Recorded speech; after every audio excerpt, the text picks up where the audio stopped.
యేసే పరిష్కారము అనుదిన Bible television కార్యక్రమం ప్రేక్షకులందరికీ యేసుక్రీస్తు వారి అత్యున్నతమైన నామమున వందనాలు.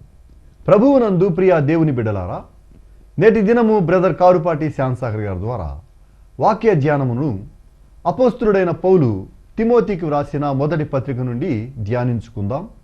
మీరందరూ బైబిల్తోనూ నోట్బుక్తోనూ సిద్ధపడి ఉంటే బ్రదర్ కారుపాటి శ్యాంసాగర్ గారు ప్రార్థన చేసి ఈ దినపు వాక్య పరిచర్య చేస్తారు. ప్రభువునందు ప్రియమైన దేవుని బిడ్డలారా, ఈ రాత్రికాలపు వాక్య భాగం కొరకు సహకారాన్ని ఇస్తున్నటువంటి కుటుంబం యాదవోలు వాస్తవ్యులు కీర్తిశేషులు కొమ్మన బాబురావు గారి జ్ఞాపకార్థం భార్య అన్నమ్మ గారు, కుమారులు యెహోషువ, ఎజ్రా, కోడళ్ళు పద్మ, తులసి, కుమార్తె ఎస్తేరు, అల్లుడు సోమేశ్వరరావు గారు సహకారాన్ని ఇస్తున్నారు.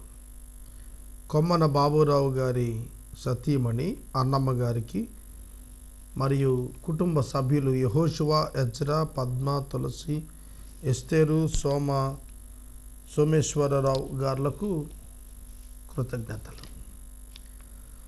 ప్రార్థన చేసుకుని వాక్య ధ్యానం ప్రారంభించుకుందాం. తలలు వంచండి. మమ్మను మిక్కిలిగా ప్రేమిస్తున్న మా ప్రియ ప్రభువా, మీకు కృతజ్ఞతలు చెల్లిస్తున్నాం. ఈ రాత్రి కాలము మీ పాదముల చెంతకు వచ్చి మిమ్మల్ని స్తుతిస్తున్నాం, ఆరాధిస్తున్నాం. మా ప్రియ ప్రేక్షకులను మీ వాక్యము చేత హెచ్చరిక చేసి ఆశీర్వదించుమని ప్రార్థన చేస్తున్నాం. ప్రత్యేకంగా ఈ రాత్రికాలపు వాక్య భాగానికి సహకారము ఇచ్చిన కుటుంబాన్ని మీరు దీవించుమని ప్రార్థన చేస్తున్నా. ఘనత, మహిమ, ప్రభావాలు మీరే పొందండి. ఈ కుటుంబాలకు ఆదరణ ఇవ్వండి. నేటి వాక్య ధ్యానం మాకు దీవెనకరంగా అనుగ్రహించుమని యేసు ప్రభు పేరిట ప్రార్థిస్తున్నాము తండ్రి, ఆమెన్. ప్రభువునందు ప్రియమైన దేవుని బిడ్డలారా, ఈ రాత్రికాలము పరిశుద్ధ లేఖనాల్లో నుండి పౌలు భక్తుడు తిమోతికి వ్రాసిన మొదటి లేఖ 5వ అధ్యాయము 19వ వచనం నుండి వాక్యాన్ని గమనించండి. 19వ వచనం చదువుతాను, చూడండి. 2-3 సాక్షులు ఉంటేనే గాని పెద్ద మీద దోషారోపణ అంగీకరింపకము. పెద్ద అనే మాట డీకన్, చర్చ్ ఎల్డర్ అనేటువంటి అర్థాన్ని ఇస్తుంది. ఒక చర్చ్ ఎల్డర్ మీద నేరారోపణ, దోషారోపణ జరిగినప్పుడు 2 లేదా 3 సాక్షులు ఉండాలి అన్నాడు. అంటే దేవుని యొక్క సేవలో డీకన్స్ పెద్దలను బహుగా పరీక్షించిన మీదట ఏర్పాటు చేస్తారు. కాబట్టి వారి యొక్క బాధ్యతలను వారు నిర్వర్తిస్తుండగా సంఘంలో ఉన్న వారికి కొందరికి వారు బహుశా నచ్చకపోయే అవకాశం ఉంది. అటువంటి వారి మీద దోషారోపణ చేసే అవకాశాలు ఉన్నాయి. కొన్ని కృత్రిమంగా కల్పించిన దోషారోపణలు చేసే అవకాశం కూడా ఉంది. అందుకనే అటువంటి దోషారోపణలు సంఘ పెద్దల మీద వచ్చినప్పుడు 2-3 సాక్షులు ఉంటేనే తప్ప, ఆ విట్నెస్ను పరిశీలిస్తేనే తప్ప ఒప్పుకోవద్దు, అంగీకరించొద్దు అన్నాడు. ఇతరులు భయపడే నిమిత్తం పాపం చేసే వారిని అందరి ఎదుట గద్దింపము. లోకంలో అయితే పాపం చేస్తున్న వాడిని ఓ పక్కకు తీసుకెళ్ళి చెబుతారు, అయ్యా నువ్వు తప్పు చేస్తున్నావు అని. కానీ ఇక్కడ లేఖనంలో సంఘక్రమాన్ని మీరు చూస్తున్నప్పుడు ఇతరులు భయపడే నిమిత్తం, అలాంటి పాపంలో ఇతరులు ఉన్నవారు ఎవరైనా ఉంటే వారు దేవునికి భయపడే నిమిత్తం వారు పాపం చేయకుండా ఉండటానికి అందరి ఎదుట ఆ వ్యక్తిని గద్దించమంటున్నాడు. చూడండి, దాని వెనక ఉద్దేశం ఏమిటి? విరోధ బుద్ధితోనైనను పక్షపాతముతోనైనను ఏమీ చేయక నేను చెప్పిన ఈ సంగతులు గైకొనాలని దేవుని ఎదుటను క్రీస్తు యేసు ఎదుటను ఏర్పరచబడిన దేవదూతల ఎదుటను నీకు ఆనపెట్టుచు ఉన్నాను. చూడండి, ఇక్కడ పౌలు తిమోతికి ఇస్తున్న సలహా, విరోధ బుద్ధితో కానీ పక్షపాతంతో కానీ ఏం చేయొద్దంటున్నాడు. విరోధ బుద్ధి, పక్షపాత వైఖరి మన ఆలోచన సరళిని ప్రక్కదారి పట్టిస్తాయి. వాక్య విరుద్ధ ఆలోచనలను స్థిరపరిచేస్తాయి. అందుకనే మనం బహు జాగ్రత్తగా ప్రవర్తించడం నేర్చుకోవాలి. మనుషులను సంతోషపెట్టే ఉద్దేశంతో ఆలోచించి పనిచేసేవారు దేవునికి వ్యతిరేకంగా పనిచేస్తున్నామేమో అనే భయం ఎప్పుడు ఆలోచన పెట్టుకోవాలి. ఈ రాత్రి వాక్యం వింటున్న మీరు విరోధ బుద్ధితో కానీ పక్షపాతంతో కానీ ఏమీ చెయ్యొద్దు. ప్రభు బిడ్డలం మనం. మనుషులపై మనకు విరోధం ఎందుకు? మన ప్రభువుకే వారు విరోధులు కానప్పుడు మనకు ఎలా విరోధులు అవుతారు? మన మీద విరోధంగా లేచినంత మాత్రాన మనం వారిని విరోధులుగా చేసుకోవాల్సిన పని లేదు. వారిని మేలు చేత మార్చుకునేటట్లుగా మన జీవితాలు ఉండాలి. పక్షపాతంతో ఉండకూడదు. ఈనాడు చాలా పక్షపాతాలు ఉన్నాయి. చాలా పెద్ద పెద్ద పదవుల్లో ఉన్నవారు సైతం తమ వారికి పక్షపాతం చూపి మేలులు చేసేసుకుంటూ ఉంటారు.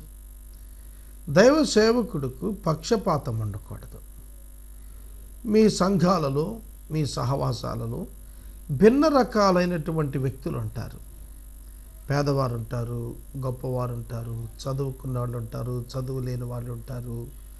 అంతేకాదు భిన్నమైన కులాల వారు ఉంటారు, ప్రొఫెషనల్స్, డిఫరెంట్ ప్రొఫెషన్స్ ఉన్నవారు ఉంటారు. ఇలా వారిలో అనేకమైన వారు ఉన్నారు కదా అని వారిలో కొందరిని ప్రత్యేకించి చూడటం, మరి కొందరిని తోలనాటం చేయకూడదు. అందుకనే దీని విషయంలోకి వచ్చేటప్పటికి పక్షపాతం ఉండకుండా ఉండాలి అని చెప్పి చెబుతూ వచ్చాడు. తర్వాత ఈ సంగతులు గైకొనాలని దేవుని ఎదుట క్రీస్తు యేసు ఎదుట ఏర్పరచబడిన సేవకుల ఎదుట నీకు ఆనబెట్టుచూ ఉన్నాను. ఏమిటి దీని అర్థం? ఏమని ఆనబెడుతున్నాడు? చూడండి, దేవదూతలు అంటే ఇక్కడ not the angels, servants of God అని అర్థం. దైవ సేవకులు అని అర్థం అండి, అంతేగాని ఏంజల్స్ అనేటువంటి అర్థం కాదు అక్కడ. కనుక త్వరపడి ఎవరి మీదైనా హస్త నిక్షేపణం చేయొద్దు. పరుల పాపములో పాలువాడవై ఉండొద్దు. నీవు పవిత్రుడిగా ఉండేటట్లు చూసుకో. హస్త నిక్షేపణం అంటే తల మీద చేయి వేయటం. తల మీద చేయి వేయటం అంటే ఇది క్రొత్త నిబంధన సమయం ప్రారంభంలో ఆది అపోస్తుల కాలంలో దేవుని ఆత్మ పొందేటట్టుగా వారి మీద హస్త నిక్షేపణం చేసేవాళ్ళు. అంటే ఒక అనాయింట్మెంట్ వారి మీదకి వచ్చేటట్లు ప్రార్థించేవారు. కనుక త్వరపడి హస్త నిక్షేపణం చేయొద్దన్నాడు. అంటే వారు ఎవరో తెలియకుండా, వారి యొక్క స్పిరిచువల్ స్టేటస్ ఏమిటో తెలియకుండా వారి పాపాల్లో భాగస్థుడు ఉండొద్దయ్యా నువ్వు అని చెప్తున్నాడు. నీవు పవిత్రంగా ఉండేటట్లు, పవిత్రుడుగా ఉండేటట్లు చూసుకోవాలి. ఇది ప్రతి ఒక్కరికి హెచ్చరిక. మనం మన ఘటాన్ని పరిశుద్ధంగా కాపాడుకోవటం ఎలాగో తెలుసుకోవాలి. క్రైస్తవులు పరిశుద్ధులుగా ఎంచబడిన వారు. క్రీస్తునందున్నందున క్రైస్తవుడు పరిశుద్ధుడు. కనుక పరిశుద్ధులుగా, పవిత్రులుగా ఉండేటట్లుగా చూసుకోవాలి. అవునండి, క్రైస్తవుని యొక్క జీవితం వాక్యంపై ఆధారపడి ఉంటుంది. వాక్యం పరిశుద్ధమైనది కనుక మన యొక్క నడక, నడవడి, ప్రవర్తన పరిశుద్ధమైనదిగానే ఉంటుంది. అలా ఏర్పాటు చేసుకోవాలి. ఇక మీదట నీళ్ళే త్రాగక నీ కడుపు జబ్బు నిమిత్తం తరచుగా వచ్చు బలహీనతల కోసం ద్రాక్షారసం కొంచెంగా పుచ్చుకొనుము. ఈ వచనాన్ని చూపించి చాలామంది బైబిల్లో కూడా మద్యపానం చేయమని అనుమతి ఉంది అని అంటున్నారు. అది సరైనటువంటి టీచింగ్ కాదు. మద్యము వెక్కిరింతలు పాలు చేస్తుంది. అందుకని ఇక్కడ జబ్బు నిమిత్తం యాజ్ ఎ మెడిసిన్. ఆ రోజుల్లో ఇన్ని ఫార్మాస్యూటికల్ కంపెనీస్ లేవు, టానిక్లు లేవు, మెడిసిన్స్ లేవు, ఇంజెక్షన్స్ లేవు. వారు ఆ దినాల్లో ఫుడ్ ద్వారానే కంట్రోల్ చేస్తూ వస్తూ ఉండేవారు. ఇప్పటికీ కూడా ఈ విధంగా ఆహారం ద్వారానే ఆరోగ్యాన్ని ప్రకృతి వైద్యంతో బాగు చేసుకునే కల్చర్ ఉంది. అది ఒక శాస్త్రం, దానికి ప్రభుత్వం యొక్క ఆమోదం కూడా ఉంది. ప్రకృతి నేచురోపతి ఆ యొక్క వైద్యంలో దానికి సంబంధించిన హాస్పిటల్కు నేను వెళ్ళాను. Your food must be your medicine and your medicine must be your food అని ఒక చార్ట్ మీద రాసి పెట్టారు. అక్కడ your food must be your medicine. నీ ఆహారమే నీకు మెడిసిన్ కావాలి, నీ మెడిసినే నీకు ఆహారంగా ఉండాలి అని స్లోగన్తో ఆ న్యాచురోపతి హాస్పిటల్లో ఒబేసిటీ ప్రాబ్లం ఉన్నవారిని, అలాగే డిఫరెంట్ క్రానికల్ డిసీజెస్ ఉన్నవారికి రకరకాలైనటువంటి ప్రకృతి సంబంధమైనటువంటివి చిన్ని ఆకుకూరలతో, అలాగే కూరగాయలలో కొన్ని రకాలతో వైద్యం చేస్తుంటారు. మనకు ఆశ్చర్యంగా ఉంటుంది. కొన్ని కూరగాయలు వారు వినియోగించి ఎక్స్పెరిమెంటల్గా ట్రీట్మెంట్ ఇస్తూ ఉంటే, కిడ్నీలో స్టోన్స్ కరిగిపోవటానికి ఒక రకం కూరగాయలు, బాడీలో ఉన్న టెంపరేచర్ లెవెల్స్ బీపీ మెయింటైన్ అవటానికి కొన్ని రకాలు, ఇట్లా నేచురోపతి హాస్పిటల్ చూశాను. యాజ్ ఎ మెడిసిన్ ఆ యొక్క ద్రాక్షారసాన్ని కొంచెముగా పుచ్చుకునేటువంటిది అనుమతించాడు. అంతేగాని విపరీత మద్యపానానికి లోనవమని బైబిల్ ఎక్కడ చెప్పలేదు. Bible never contradicts. దానిని ఎన్నడూ అది విభేదించేది కాదు. ఇది మనం మర్చిపోకూడదు. నీ కడుపు జబ్బు నిమిత్తం అన్నాడు, యాజ్ ఎ మెడిసిన్ నీ యొక్క అనారోగ్యం కొరకు దానిని వినియోగించు అన్నాడు. కొందరి పాపములు తేటగా బయలుపడి న్యాయపు తీర్పునకు ముందుగా వెళ్ళుచున్నవి, మరి కొందరి పాపములు వారి వెంట వెళ్ళుచు ఉన్నవి. అటువల మంచి కార్యములు తేటగా బయలుపడుచున్నవి, బయలుపడనివి దాచబడనేరవు. ఈ వచనం చూస్తున్నప్పుడు ఒక మానవుడు పుట్టుకతోనే పాపి అయినటువంటి వాడు, ఇంప్యూటెడ్ సిన్ ఆన్ హిమ్. అతడు ఇంకను ఎదిగి పాపం చేయక పూర్వమే అతడు పాపపు స్వభావంతో జన్మిస్తున్నాడు. అందుకనే ఇది ఆదాము నుండి సంక్రమించినటువంటిదిగా చెప్పబడింది బైబిల్లో. కనుక ఆ విధంగా స్వభావాన్న పాపం కలిగి స్వాభావిక పాపులుగా పుట్టిన మానవులందరూ కూడాను వారు ఎదిగి అవిధేయులై పాపం చేస్తారు. ఆ పాపము వారిని బంధించింది. ముందుగా కొందరికి ముందుగా పోతుంది, కొందరిని బంధించి తీర్పు వైపు, న్యాయపు తీర్పు వైపు నడిపించేస్తుంది. కొన్ని పాపాలు వెంటబడి వస్తున్నాయి అన్నాడు.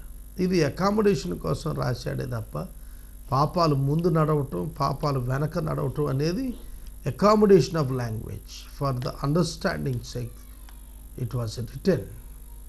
ఇది వ్రాయబడింది ఎందుకంటే అర్థం చేసుకోవటానికి. ముందు వెళ్తున్నాయి, వెనక వస్తున్నాయి అంటే అర్థం ఏంటంటే you are covered by your sins which are going to be accountable.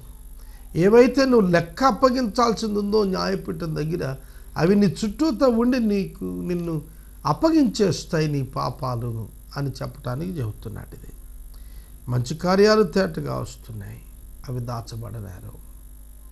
సోదరుడా, సోదరి, నీవు మంచి కార్యాలతో ఉంటున్నావా? పాపముల మధ్య నీవు నివసిస్తున్నావా? నీ అంతరంగ పరిశుద్ధత ఎట్లా కాపాడుకుంటున్నావు? నీ వాక్శుద్ధి ఎట్లా కాపాడుకుంటున్నావు? అనుదినం నేను గొప్ప సంఘర్షణకు లోనవుతూ ఉంటాను. దేవుని సేవకునిగా ఏ విధంగా ఉండాలనే దాని మీద చాలా పర్యాయాలు ఒక తీవ్రమైనటువంటి సంఘర్షణ అనేక సమయాల్లో నేను ఎదుర్కొన్నప్పుడు నాకు ప్రార్థనే నెమ్మదినిచ్చింది. ఒక సేవకునిగా ఇసుమంతా కూడా పనికిరానటువంటి వ్యక్తిత్వం నాలో చూశాను. నేను అటువంటి దానికి ఏమిటి జవాబు? ప్రభువు పాద సన్నిధే, అంతే. ఆయన చెంత క్షమాపణ కోరుకునే బ్రతుకే, ఆయన చేత శుద్ధిగావించబడేటువంటి అనుభవమే కావాల్సింది. చూడండి, మనం ఎంత శుభ్రంగా తుడిచిపెట్టినా కొంతసేపటికి మళ్ళా దాని మీద దుమ్ము వచ్చేస్తుంది. ఇది ఈ లోక సహజ స్వభావం. అలాగే మనుషుల జీవితాల్లో కూడా వారెంత జాగ్రత్తగా ఉన్నా కూడా పాపం యొక్క ప్రాచీన స్వభావపు పరిస్థితిని బట్టి పాపం వారిని వెంటాడుకొస్తుంది. కనుక క్రీస్తు యేసునందున్న వాడికి శిక్షావిధి లేదు. ప్రాచీన పాపపు స్వభావం శరీరం నుండి మనిషిలో నుండి దూరం కాలేదు, కానీ స్వభావం వల్ల కలిగేటువంటి శిక్ష దూరమైంది. ఈ విషయం గుర్తెరగాలి. కనుక మానవుడు మరణ పర్యంతం కూడా శోధన ఎదుర్కొంటూనే ఉంటాడు. అతడు శరీరంలో ఆ శోధన నిత్యం ఉంది, అది శోధిస్తుంది. కనుక శోధకుడు నిత్యం సమీపంగానే ఉంటాడు. కాబట్టి దేవుని వాక్యం వింటున్న మనం మంచి కార్యాలు తేటబడతాయి కనుక జాగ్రత్తగా మంచి కార్యాలలో ఉండాలి. 6వ అధ్యాయం ప్రారంభించుకుందాం. దేవుని నామమును ఆయన బోధయు దూషింపబడకుండా ఉండేటట్లు దాస్యమును కాడి కింద ఉన్న వారందరూ తమ యజమానులు పరిపూర్ణమైన ఘనతకు పాత్రులని ఎంచాలి. సంఘములో ఉన్నటువంటి యజమానులను, పెద్దలను పరిపూర్ణమైన పాత్రులైనటువంటి వారిగా, ఘనమైన పాత్రులుగా వారిని ఎంచాలి.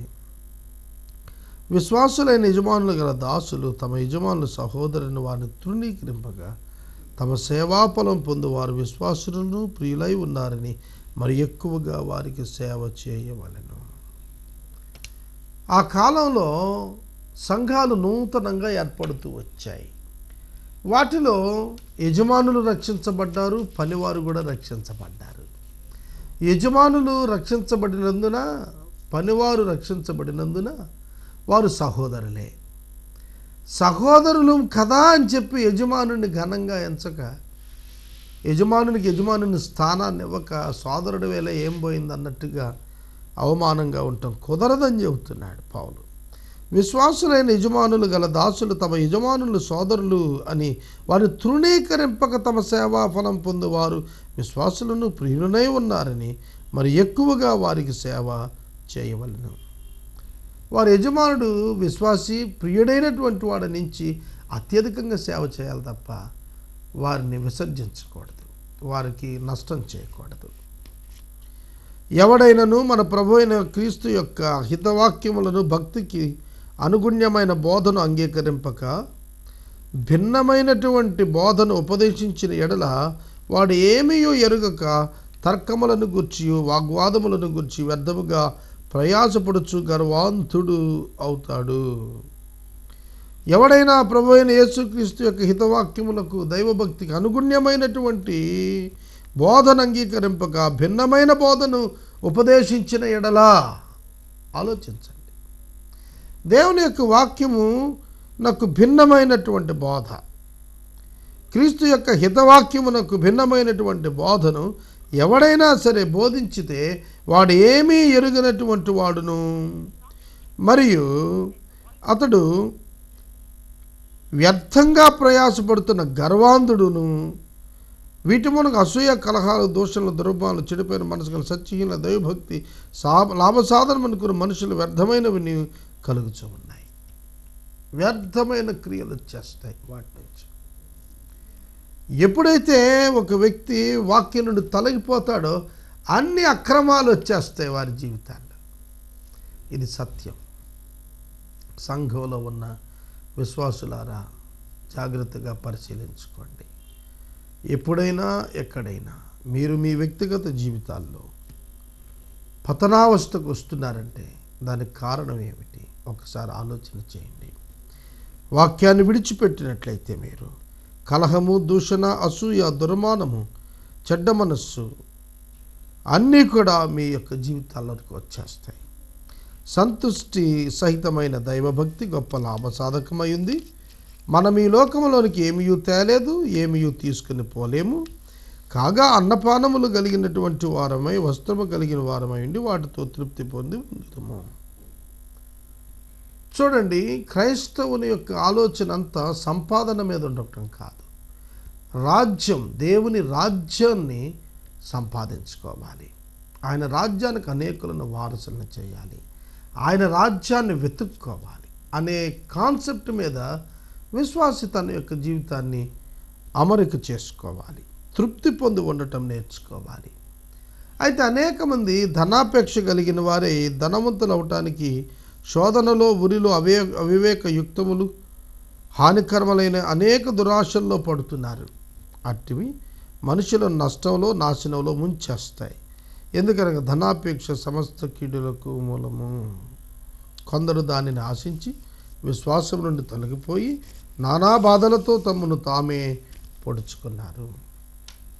చూడండి, ధనాపేక్ష సమస్త కీడులకు మూలం. ఇది వాస్తవం. ఈనాడు క్రిమినల్స్ ఎక్కువ అయిపోతున్నారు. కారణం ధనాపేక్ష, శరీరాపేక్ష, జీవపు డంభం. ఇది అపవాది వల్ల కలిగినాయి, దేవుని వల్ల కలిగినాయి కాదు.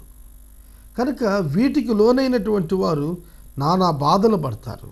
శోధనల్లో, ఊరిలో, అవివేకయుక్తం, హానికరమైన దురాశల్లో పడిపోతారు.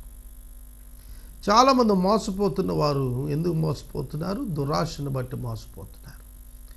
కొందరు వచ్చి ఒక కొంచెం డబ్బుకే చాలా బంగారం ఇస్తాం, సంచిలో పెట్టిస్తామంటే ఆ ఉన్న డబ్బు పోగొట్టుకున్న వాళ్ళు చాలామంది ఉన్నారు. కనుక ధనాపేక్షతో వారు దొంగ డబ్బు, డబులింగ్ కరెన్సీ, దొంగ డబ్బు ముద్రణ, దొంగ ముద్రణ వేసిన డబ్బు. మీరు ఒక 500 మంచి నోట్ ఇస్తే ఒక 10 ఫేక్ నోట్లు ఇస్తాం. ఇట్లా అది 5,000తో సమానం అయిపోద్ది, మీరు పంచుకోవచ్చు అన్నట్టుగా పడగొట్టేస్తారు. ధనాపేక్ష ఇలా మనుషులను పొడుచుకుని చచ్చేటట్టుగా చేస్తుంది.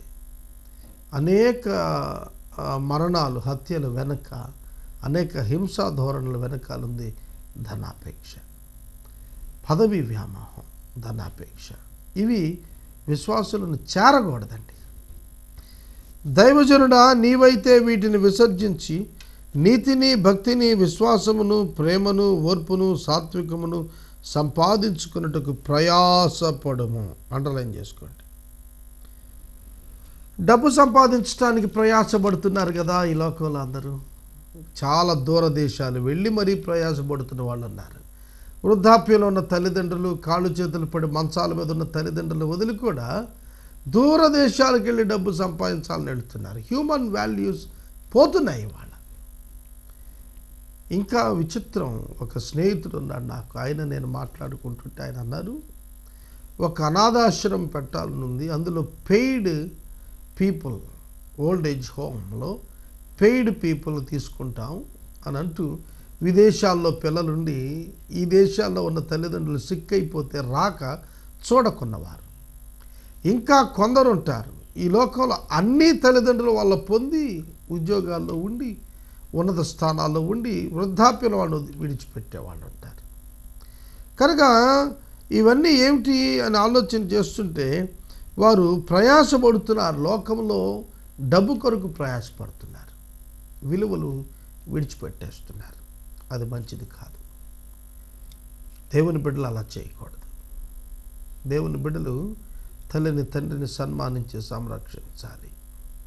తల్లిదండ్రుల బిడ్డల కోపం రేపక వారితో కలిసి ఉండటం నేర్చుకోవాలి. వారిని ప్రభువు యొక్క బోధలో పెంచడం నేర్చుకోవాలి. వారిని వాక్యంతో అభివృద్ధి చేయటం నేర్చుకోవాలి. ప్రార్థనా జీవితం మాదిరి కలిగి ఉండాలి తల్లిదండ్రుల బిడ్డల ఎదుట. దైవజనుడా, నీవైతే ధనాపేక్షను విడిచిపెట్టు, నీతిని, భక్తిని, విశ్వాసం, ప్రేమ, ఓర్పు, సాత్వికం సంపాదించుకోవటానికి ప్రయాసపడు. వీటిని సంపాదించాలంటండి. సంపాదించటం, కష్టపడి సంపాదించాను అంటారు చూసారా, అట్లా కష్టపడి వాటిని కాపాడుకోవాలి. దేవుడు ఉచితంగా ఇచ్చే విశ్వాసం, ప్రేమ, ఓర్పు, సాత్వికం ఇవి నువ్వు కల్టివేట్ చేసుకుని వాటిని నీలో జీర్ణింపజేసుకోవాలి.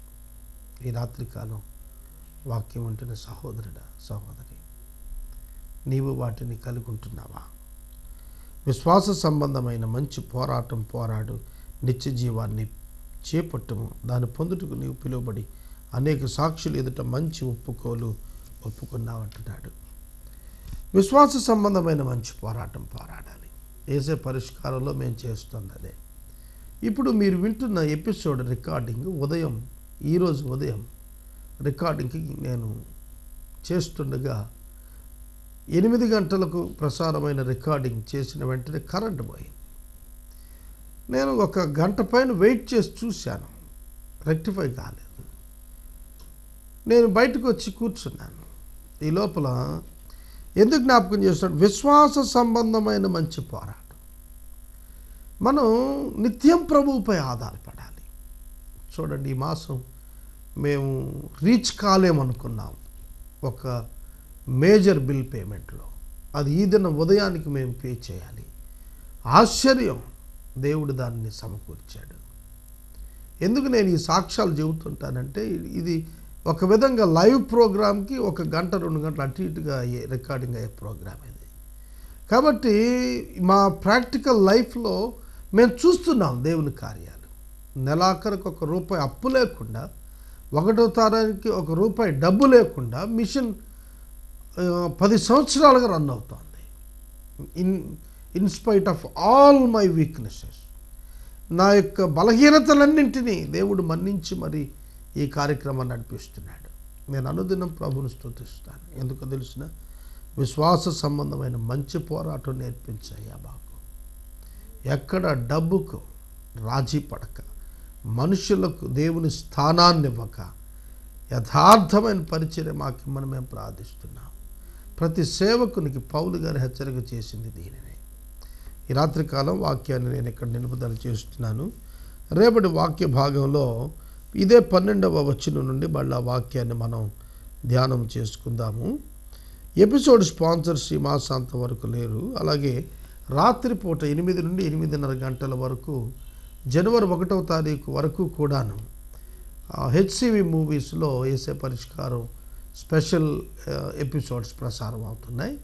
వీటికి కూడా ఎపిసోడ్ స్పాన్సర్స్ కావాలి. దయచేసి సహకరించండి, ముందుకు రండి. ఈ రాత్రికాలపు వాక్య భాగమునకు సహకారం ఇచ్చిన వారు యాదవోలు వాస్తవ్యులు కొమ్మన బాబురావు గారి జ్ఞాపకార్థం భార్య అన్నమ్మ గారు, కుమారులు కోడళ్ళు యెహోషువ, ఎజ్రా, పద్మ, తులసి, కుమార్తెలుడు ఎస్తేరు సోమేశ్వరరావు గారు సహకారం ఇస్తున్నారు. ఈ కుటుంబానికి వందనాలు. మనము ఇంతవరకు బ్రదర్ కారుపాటి శ్యామ్సాగర్ గారి ద్వారా వాక్య ధ్యానమును అపోస్తుడైన పౌలు తిమోతికి వ్రాసిన మొదటి పత్రిక నుండి ధ్యానం చేసుకున్నాం. ఈ కార్యక్రమం ద్వారా మీరు పొందుకొనుచున్న ఆత్మీయ మేలులు ఒక ఉత్తరం ద్వారా మాకు తెలియచేయండి. మీ ప్రార్థనా మనవులు మాకు తెలియచేస్తే ఏసే పరిష్కారం కార్యాలయంలో ఏర్పాటు చేసిన ప్రత్యేక ప్రార్థనా శిబిరంలో మీ కొరకు ప్రార్థిస్తాం. మీ కుటుంబ పక్షముగా ఒక ఎపిసోడ్ ప్రసారం చేయాలనుకున్నారు మాకు తెలియచేయండి. మా సిబ్బంది మీ గృహాలను ప్రార్థించుకుందాం. మమ్మల్ని మిక్కిలుగా ప్రేమిస్తున్న మా తండ్రి, మీకు వందనాలు. దినదినము వాక్యం చేత మమ్మల్ని పోషిస్తున్నందుకు కృతజ్ఞతలు. ఈ దీన కార్యక్రమమును మీరు ఆశీర్వదించి ప్రజలకు క్షేమాన్ని ఇస్తున్నారు, కృతజ్ఞతలు. అన్నమ్మ గారి కుటుంబాన్ని దీవించండి. ప్రాముఖ్యంగా ఎపిసోడ్ స్పాన్సర్స్ను లేవనెత్తండి. ఈ మాసం ఉన్న అవసరాలన్నీ తీర్చండి. మీరు గొప్ప దేవుడు నాయన. మీ ప్రేమ గొప్పది, మీ నమ్మకత్వం విస్తారమైనది. మేము దాన్ని గ్రహించడానికి నేర్పించండి. మా ప్రేక్షకులలో అనారోగ్యంతో, ఆర్థిక ఇబ్బందులతో ఉన్న వారికి ఆదరణ దయచేయండి. యేసు దివ్య నామములో ప్రార్థిస్తున్నాము తండ్రి, ఆమేన్. తండ్రి అయిన దేవుని ప్రేమ, కుమారుడిని యేసయ్య కృప, పరిశుద్ధాత్మ యొక్క అన్యోన్య సహవాసం సదాకాలం మనందరికీ తోడై ఉండును గాక.